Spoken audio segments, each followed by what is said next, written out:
This government has three central goals in what we need to do. We need to provide affordable housing for our people, we need to deliver health reform, and we need to accelerate climate action. And we have to stick to that course and focus on those three tasks, while also managing now an energy crisis that came on our shores in a way that no one could have expected. Energy being used as a weapon of war, and that affecting and changing everything, becoming the absolute urgent issue that we have to address. So what we had to do is make sure that we address this immediate crisis in a way that also helps us keep on course in the delivery of housing, reforming public service and tackling climate change. And I believe this budget helps us to do that, helps us as a country to do it. And I think, if I look back over a number of months now, as much as anything else in the formation of it, it seems to me that there were 7 key strategic aspects that we needed to take account. We did take into account. Firstly, strategy of government, going back actually even longer than that, was to recognise in the cost of living crisis, this inflationary period, one of the things we could try to do is reduce the cost of public services. Put money back in the pockets of our people by things that we have control of. We can't easily control some of the international factors, but we can and are now addressing some of the cost of living factors here at home.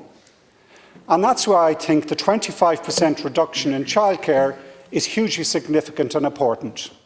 And particularly the way it was designed, the way it was thought through, a 2-year strategy, where actually the conditions are in place to improve the workers' pay and conditions, making sure that the suppliers had the opportunity to meet the needs, and now putting in then, with those conditions being already in place, a cut in the cost which we know will go to the parents and is significant in terms of thousands, hundreds of thousands of parents in this country, their everyday costs.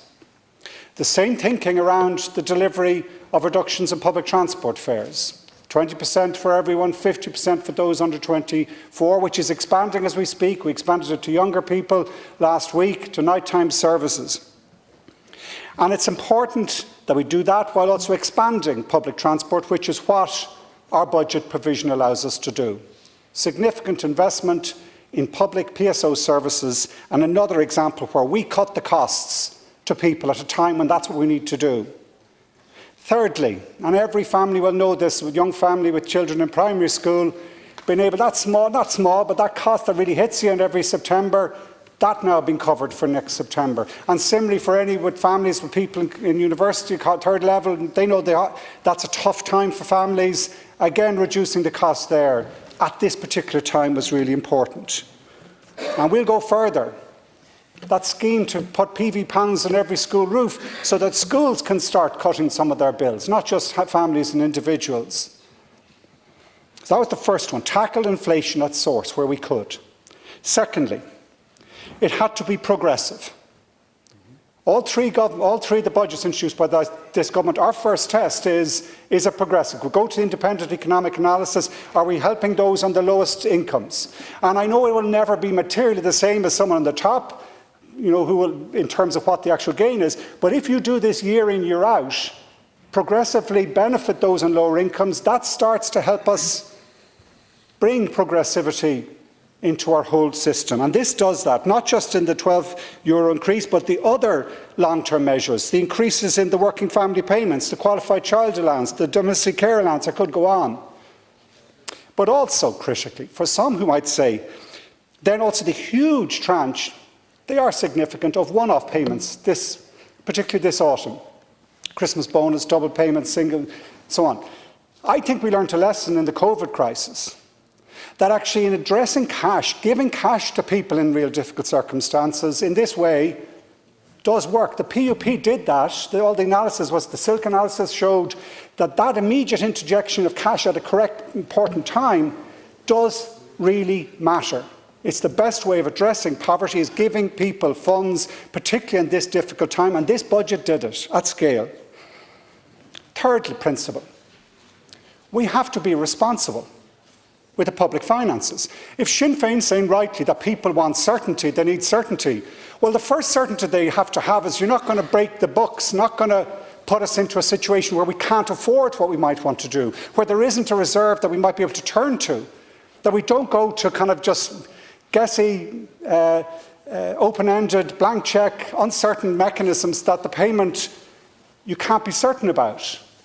We've done a budget in a way which is ambitious in progressivity and tackling inflation, but is not putting the uncertainty that we cannot pay for this. It was critical that we had to ask the economic question. We're not going to add to the inflationary woes here, and I believe the judgment call in this regard is right. 11 billion package was the right one, because even though that's large, we're going into a period this winter where there will be significant deflationary pressures as money has to go on paying these very high energy bills, as interest rates go up. So it is appropriate. I don't believe, there may be some economists out there, I don't think there are many, but they may say, oh no, this isn't a time for that sort of putting money into the economy. I disagree. It is responsible in what we're doing. And responsible, I back that up. The NTA this morning, as I understand, just announced we're not borrowing further this year. We are fully financed. And in a world of real uncertainty, in a world where bond yields and everything is shooting up in different directions in neighbouring countries, we all don't have to look too far. That certainty is real strength to our country and to our people. It was also important we give certainty, and it's responsible to make sure that our businesses get through this exceptional, difficult period. In the business sorts, I'm very proud of the work that our department did, Department of Environment, Climate and Communications, with Department of Finance and Department of Enterprise, Trade and Employment. Those business supports are vital. They're responsible to help to keep the jobs, because that's the fundamental thing. You have to get certainty through a difficult period. Fourthly, the principles, the fourth of 7 principles that I think we ought to apply, is that we don't leave people behind.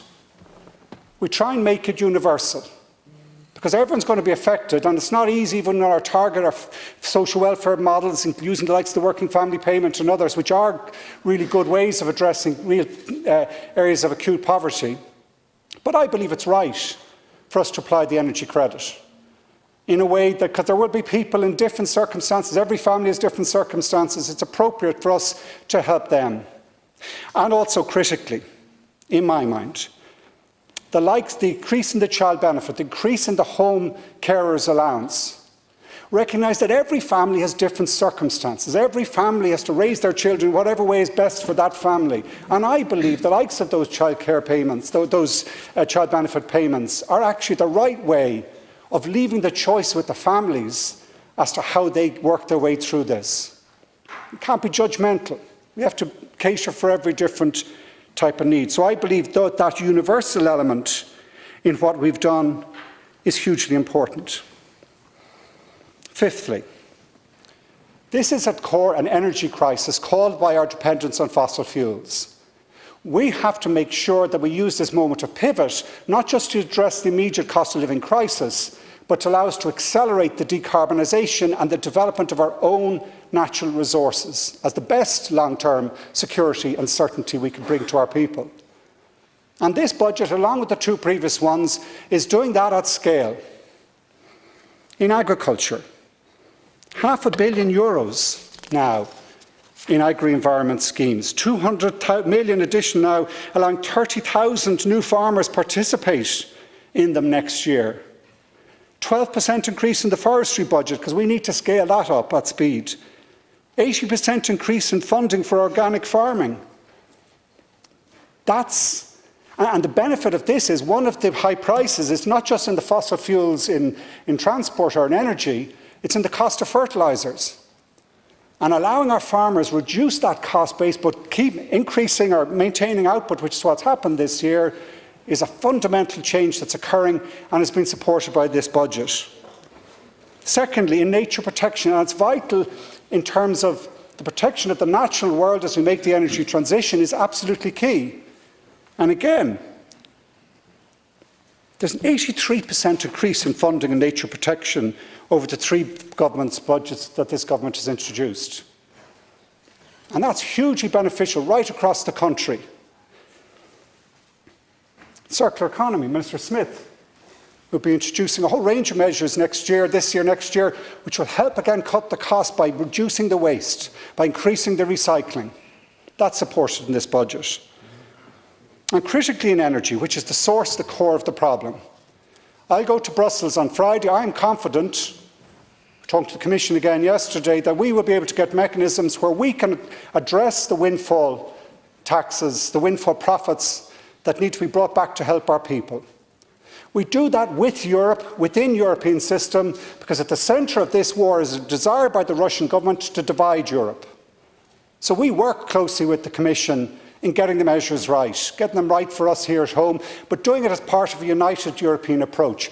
And when it comes to market reform, it would be so easy to say, oh, just a stroke of your pen, you can completely alter the whole market.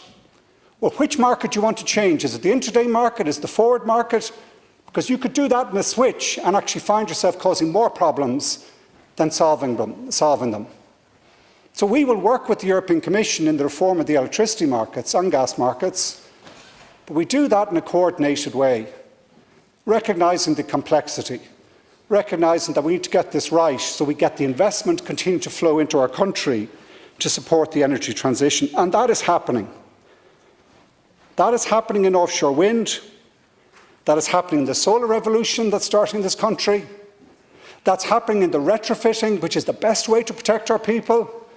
It's scaling up in a predictable, reliable, certain way. Every year, the revenue, the budget's gone from about $1/3 billion last year to $500 million next, and will go up again the following year because the funding mechanisms we've put in place. That's working. It's happening. It's what Irish households want to do, and they're doing at speed and at scale. The sixth principle, I think, probably one of the most important, is whatever we're doing now in this budget and elsewhere, we have to strengthen democracy and our democracy. This is, in essence, a war between a democratic-type view of the system of the world and an autocratic system. And the front line in that is not just the energy war, it's a war of disinformation. It's a war which is using social media and other networks to present simplistic, divisive, populist, nationalist solutions that are not actually going to work. To counter that, to inform our people, to strengthen our democracy, we need a powerful and strong media. We need questioning journalism. And that's delivered in this budget. Taking the Future Media Commission and introducing that zero VAT rate to help our media outlets. Funding RTE, the 15 million that the Commission report recommended we do. Funding TG4, including children's programming. And not just the media, I think the investment in the arts is in the same space. The arts can question what's happening in society, including question government, including question every holy cow. Having a strong arts culture and community is just as important, in my mind, for a questioning democracy, which is what we seek to be. And my colleague Catherine Martin, I believe, has delivered in spades in that in the budget again yesterday, protecting the money going to the Arts Council, providing new funding supports. The hardest test of our democracy in this is going to be how we manage the taking in the people from Ukraine. And this is not easy. We all know this in our communities right across the country. A lot of communities under stress because they're under stress in their own housing needs and and it's hard then if we've got more people coming in. But we do have a duty to do that and to do it to the best of our ability. And this budget also backs up and supports and provides the funding as it had from the start. There wasn't a question from the Taoiseach's first meeting in Avignon, was it, in the European Council, where we said we stand on the democratic side here and we will do whatever we can, not sending weapons, but sending every other support we can. I think that's an important part of the response. The other, I think, for me, one of the most important elements in the budget yesterday that maybe doesn't grab the headlines or isn't significant, but if we're a small island which is so open to the world, which we are, the investment we're making in overseas development aid, that 17% increase to 1.2 billion now, the additional 30 million to address the immediate crisis caused by climate change in the Horn of Africa, an additional 10 million euros in my own department for climate finance. So what we said in COP in Glasgow, we follow up on and deliver in a world which is full of division and doubt and a breakdown of international order. It benefits us to recognise we, a wealthy country, relatively, by any measure or metric, have a responsibility to help those who are at the poorest. And that, Simon Coveney's investment or getting that funding, I think, was hugely significant tomorrow for the sense of our strength of our democracy. Lastly, a principle in my mind in setting a budget is one of trust. How can people feel trust in their government and in the state if a government itself doesn't have trust within its own corridors? This has been a difficult budget process, not easy. All three parties and the independents who support us have very different political perspectives. It comes through every day almost. You can see different just culture, different view, different approach. But in devising this budget, as of everything else we've done in the last 2 years, my sense with my colleagues is a sense of trust. That the information they provide is correct and honest to the best of their knowledge, the latest information. And when you trust that information coming from colleagues, it allows you to make decisions quickly. You don't have to second guess the motive, you don't have to kind of double down in some opposition, you look to find solutions. This is a government that is functioning with that trust between three parties, and I think that's important this time in crisis. I would also say, our public servants here, from my perspective, I have trust in the Irish public service, the civil service, and the way that they serve the state. They have to be part of that trusting arrangement so that they can act fast and we can act fast with them in terms of making decisions quickly. And we make mistakes, both the public service and the political system. But at the heart of our country, in our democratic republican system, I believe we have structures, including this House, both Shannon and the Dáil, and our public service, which does serve the Irish people.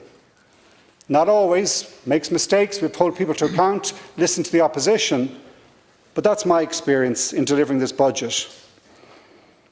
There's no point having that trust, though, unless you actually deliver.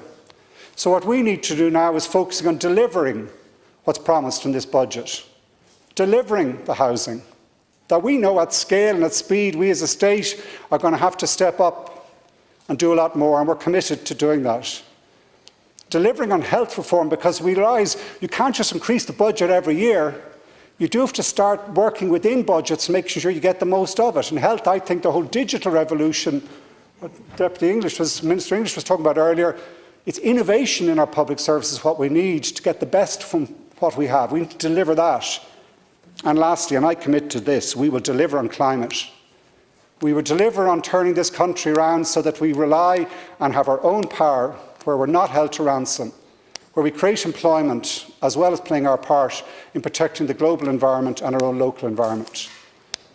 So I leave this budget, I think, gives us the mandate for the next year to deliver in all the different areas. Some people said, commentators said, yes, there were so many different elements. Yes, because that's the nature of government. You have to address every sector, you have to provide for every person as best we can. I think this budget does it. We now need to sit down and start making sure we deliver. Thank you.